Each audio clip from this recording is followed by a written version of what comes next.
Okay, day 2 of Rennsport Reunion will be a little different today. As you mentioned in the comments, you were interested in sort of more deep dive into what some of these cars are. So I was able to stop into the R Group area and track down a few owners and really talk to them about their car and see what modifications they've done and why they did them, and you know, what's good, what's bad. So hope you like it. If you're not here, you're missing out. Harvey Weidman, or Weidman, sorry Harvey if the name's wrong. He owns this car, and he also runs a Porsche Fuchs restoration service. And he was nice enough to explain to me what the R Group is and what some of these cars are all about, and introduce me to a few of the owners. So thank you, Harvey. I'll come back to Harvey's car in a minute, but he introduced me to Paul, who owns this car. Paul is not the current owner, so we're unable to kind of open some of the hatches, but he spent, I think it was 7 years building this car, and he's super detail oriented. He's also an engineer, chose every component very carefully with a purpose, did a lot of research, and really gave me the lowdown of what the specs are of this car.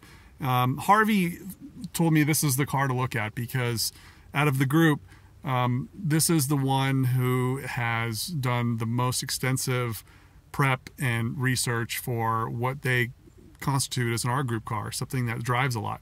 R Group cars typically do rallies or get-togethers, you know, 200 miles, 1,200 miles type driving.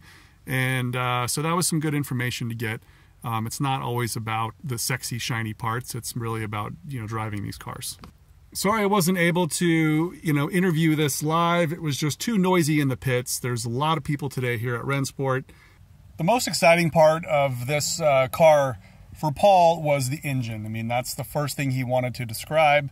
It's a 1978 engine from an SC, a 3.0 liter. He was very strongly recommending the aluminum case over the magnesium case.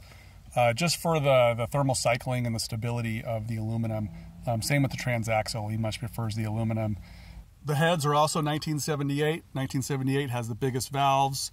The engine was, I think the ports were tuned by Jerry Wood to just improve the velocity at the lower end. Minor modifications to the port plenums to get the widest power band as well. The camshafts are Web 21, slightly more radical than the S cams apparently. The carburetors are 4040s, and they were tuned and customized by Abbott. I think they're in Texas.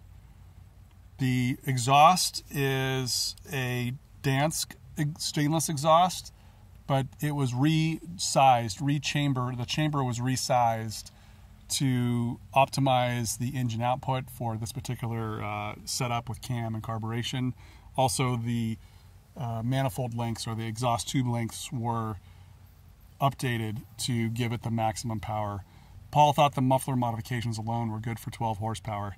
This car, he said, makes 240 horsepower at the wheels, which is pretty impressive, and mostly something that is fun to drive on the street.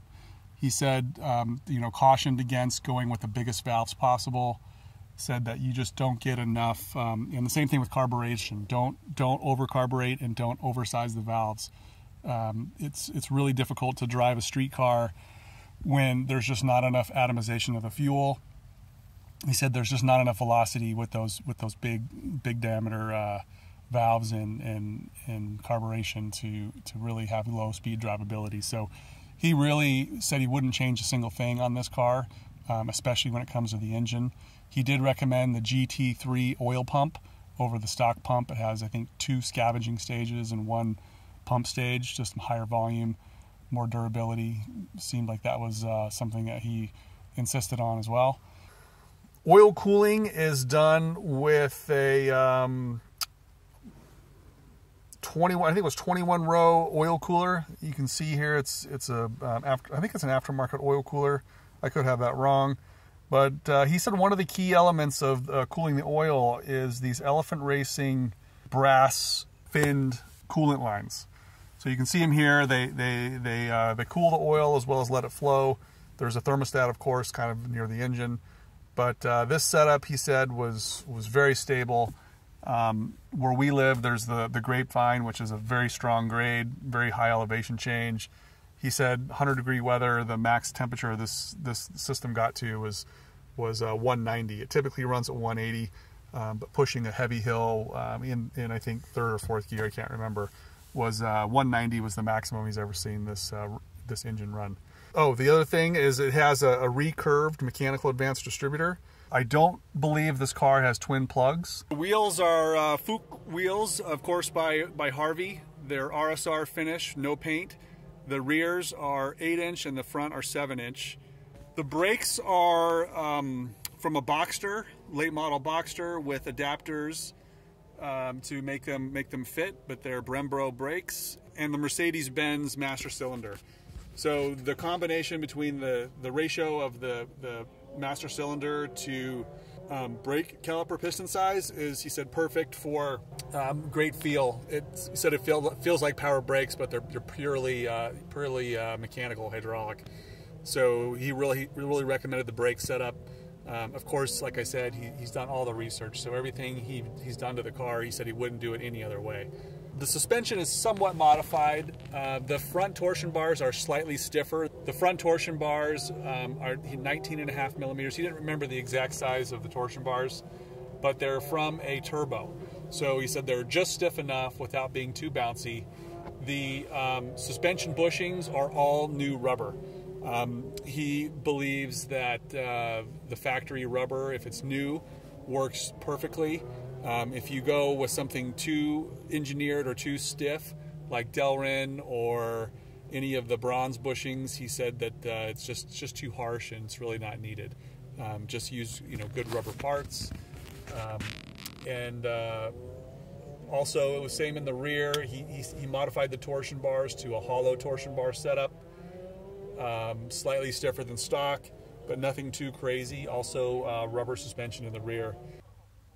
Harvey had the same thing to say about the suspension bushings, although his car does have the silicon bronze Elephant Racing bushings, at least in the rear, and he said that the rubber wasn't available at the time that he installed his, but if he were to do it again, he would probably just choose rubber bushings for the kind of driving that he does.